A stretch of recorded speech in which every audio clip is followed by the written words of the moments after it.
E aí, galera, como eu disse, voltando aqui nesse vídeo, a França, coitada, né? Caiu, não conseguiu resistir ao avanço da Blitzkrieg. E em junho, de 1940, já foi estabelecido na França a chamada República de Vichy, que foi um regime colaboracionista, né? Chefiado pelo Marechal Pétain, que vai apoiar, de certa forma, né, a presença nazista na França. Olha que coisa. Então, como é que funcionava a República de Vichy? Toda a parte norte da França era controlada diretamente pela Alemanha nazista, né? Então, Paris, parte norte, concentra principalmente as principais indústrias francesas, a região da Normandia, todo aquele território foi controlado diretamente por autoridades alemãs. A parte sul ficou sob o comando do Pétain, né? Só que era um cara que lambia as botas dos alemães, né? Dentro da França surgiu um movimento de resistência, a França Livre, né? Que foi chefiado inclusive pelo Charles de Gaulle, que estava no exílio lá na Inglaterra. Inclusive, antes da queda da França, aconteceu o episódio da retirada, né, dos soldados da batalha chamada Batalha de Dunkerque, né? Aqui no norte da França, quando os alemães fizeram esse movimento e cercaram as tropas francesas e inglesas aqui, mais de 300 mil homens, graças a um esforço gigantesco da Inglaterra, da população, né? De uma forma geral, barcos pesqueiros, balsas, até lancha de turismo, né? Atravessaram ali o Canal da Mancha fazendo esse trabalho de retirada às pressas dos soldados alemães sob o fogo da Luftwaffe, né? Dos ataques aí da Força Aérea alemã. Então, um episódio heróico aí da retirada de Dunkerque, né? Nessa altura do campeonato, já no início de 41, quem assume o controle da Inglaterra é Winston Churchill, o cara que vai ter, desculpa a expressão, culhões, né, para enfrentar os alemães. Não vai se render à invasão, ao assédio alemão.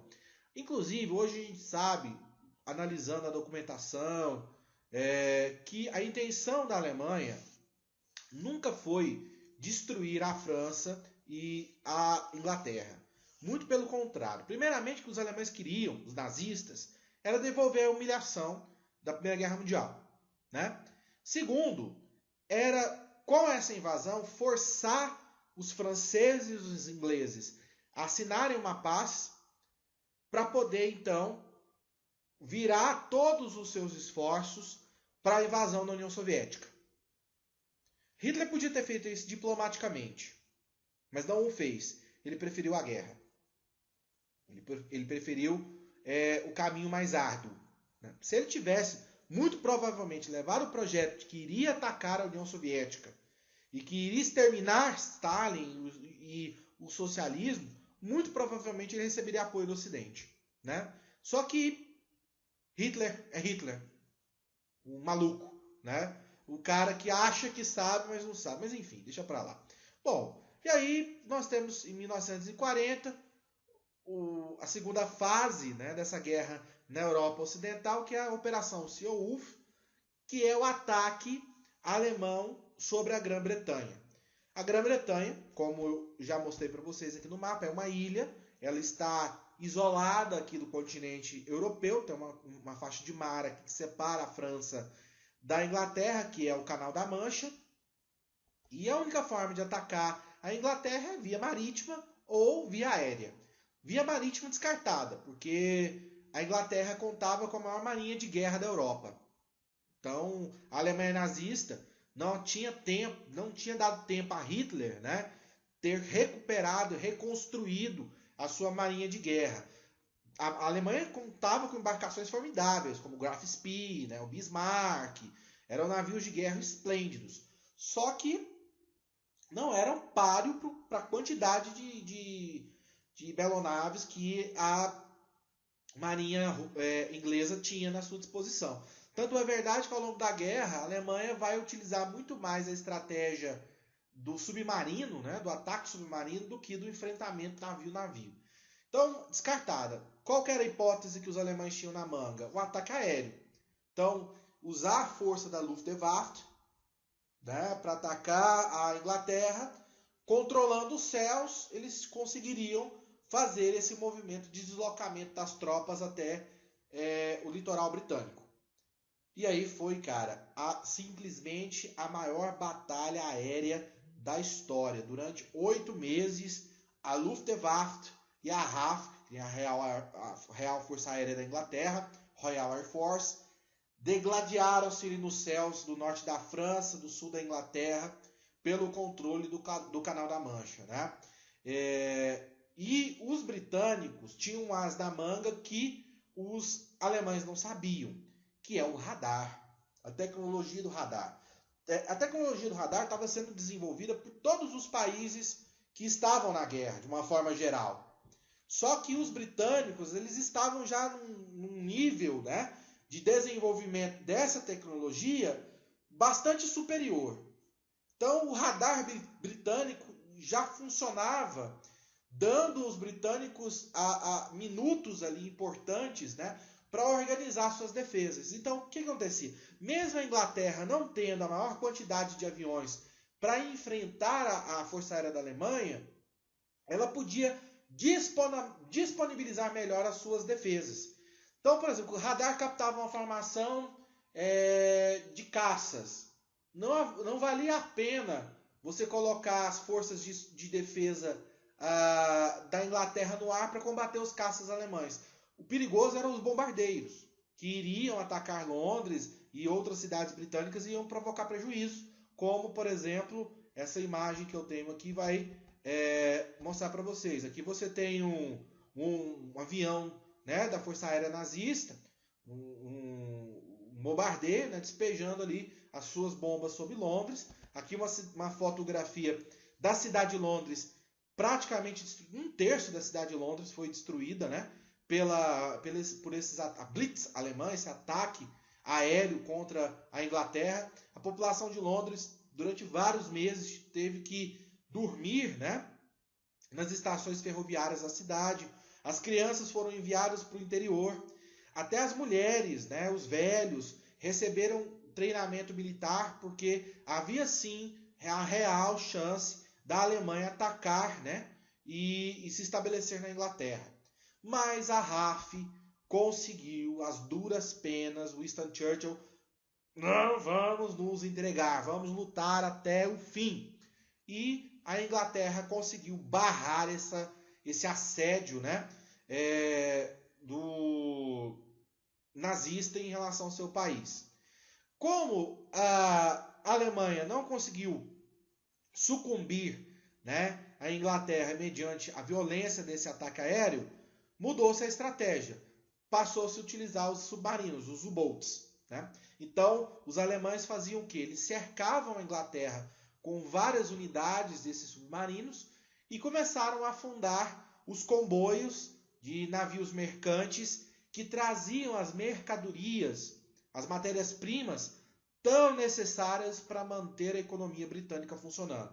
Resultado, chegou um momento onde o governo britânico precisou fazer racionamento para não ver o desabastecimento total atingir o seu país. Então, começou a racionar combustível, comida, uma série de coisas. Foi um momento muito difícil na história da Inglaterra, na história recente da Inglaterra.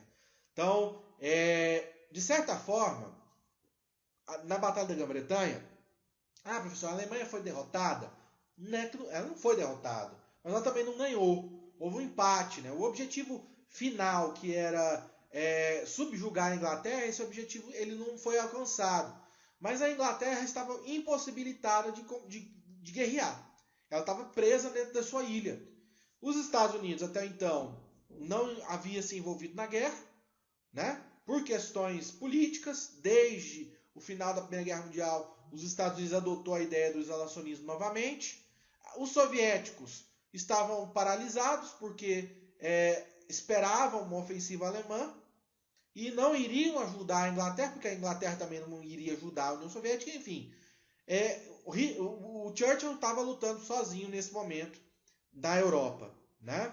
Bom, a partir do momento que Hitler percebeu que o fronte ocidental estava estabilizado, ou seja, a França ocupada, a Inglaterra de joelhos, ele teria então as condições necessárias para reunir sua força e, em 1941, iniciar a segunda etapa do seu grande projeto, ambicioso projeto de expansão, que era o ataque à União Soviética. E aí, em 1941, no início de 41, nós temos a famosa Operação Barbarossa, né? Hitler ataca de surpresa os soviéticos, né? Numa sequência de vitórias estrondosas, os alemães avançavam centenas e centenas de quilômetros dentro da União Soviética, aprisionavam milhares e milhares de soldados soviéticos todos os dias. Para você ter uma ideia, a Alemanha atacou a União Soviética com a maior força militar até então reunida. Mais de 3 milhões de soldados, 10 mil aeronaves, mais de 4 mil carros de combate. Os soviéticos estavam naquela de um exército mal preparado, mal treinado e mal comandado. O Stalin havia limpado a cadeia de comando do exército soviético com os tais expurgos, né, de Moscou. Resultado, o exército soviético não tinha condições de se defender desse avanço fulminante da Alemanha. Resultado que já no final de 1942 os alemães estavam a 50 quilômetros de distância de Moscou, né? Vendo do alto dos seus tanques, Hans Guderian e outros comandantes alemães conseguiam ver os domos dourados do Kremlin. Só que uma coisa, meus amigos, vocês já sabem disso, é invadir a Rússia. Outra coisa é sair vivo da Rússia, né? A Rússia tem várias vantagens e estratégias que a beneficiam na guerra. Primeiro, a extensão territorial. Para você chegar a Moscou, você tem que percorrer uma distância gigante, né? E manter a logística desse avanço. Imagina, você tem que abastecer 3 milhões de tropas, cara. É muita coisa, né? E manter esse abastecimento, manter essa logística. Além disso, o clima. O famoso general inverno, né? Os alemães atacaram a União Soviética no verão, veio um inverno extremamente gelado, um dos mais gelados do século XX na Rússia, né? A Alemanha não estava preparada porque havia a ideia de que ia vencer rápido, como venceu nas últimas vezes. Então, Hitler cometeu os mesmos erros estratégicos que Napoleão Bonaparte no século anterior, né? No início do século XIX. Mas mesmo assim, os alemães continuavam muito firmes, né? Muito obstinados em ocupar a União Soviética. Tanto é verdade que esse cenário só vai mudar no início de 1943, quando os alemães são derrotados na Batalha de Stalingrado, a maior batalha da Segunda Guerra Mundial, onde mais de 1.700.000 pessoas perderam a sua vida. Para você ter uma ideia, isso equivale à população da cidade de Goiânia, e de toda a sua região metropolitana, praticamente. Goiânia, Aparecida, Senador Canedo, junta todo mundo ali, mata todo mundo. É a dimensão da destruição que a Batalha de Stalingrado provocou. Mas isso aí a gente vai falar no próximo vídeo, viu, galera? Então, fiquem com Deus. Até a próxima.